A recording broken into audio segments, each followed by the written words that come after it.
For more on the issues facing Amazon, we're going to welcome back Thomas Hayes, founder, chairman, managing member of Great Hill Capital. Thomas, this, it's a company we all know. Most of us use it, and we generally like the service. But my gosh, the political issues, not just within the U.S. but around the world, are really starting to add up. Let's start in the U.K. These strikes in the U.K. This, on the surface, may not seem like a big deal, but I think it sets a pretty big precedent. Yeah, well, it was 300 workers out of about 1,500 at this one warehouse.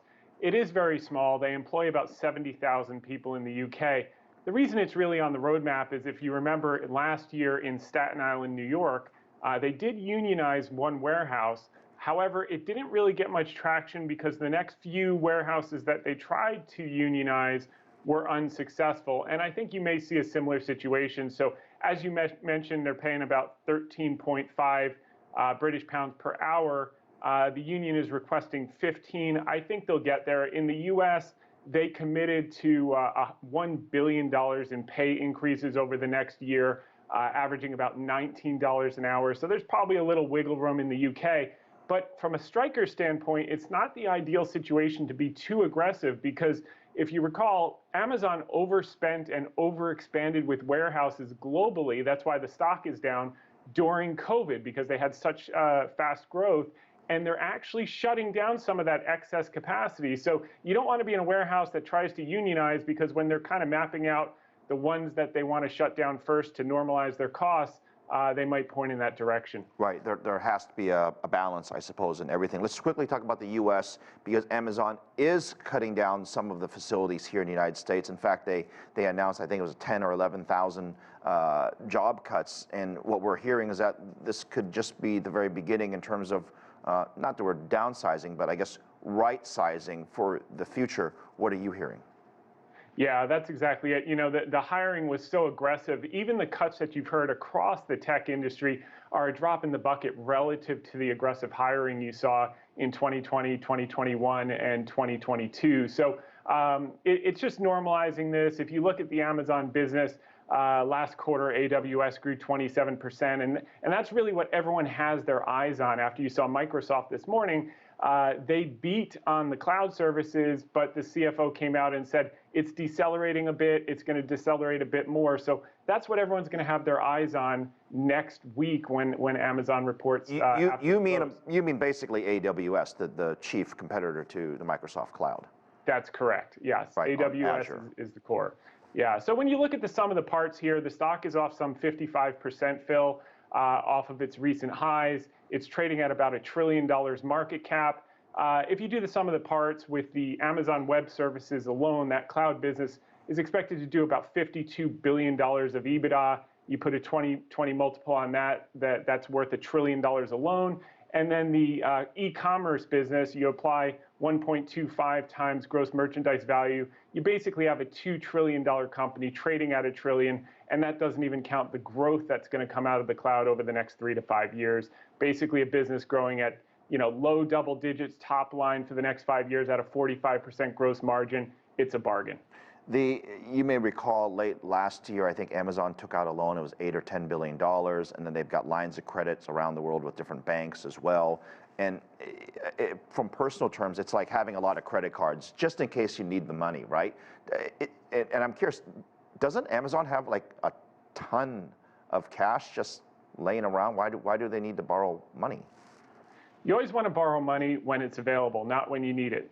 So they're just being proactive. They want to expand. They want to grow the business. They're getting into the healthcare business. You saw today with the RX Pass, with the generic drugs, Prime members for just $5 a month can get unlimited access to 50 generic drugs shipped to their house, free shipping, that treat 80 different ailments.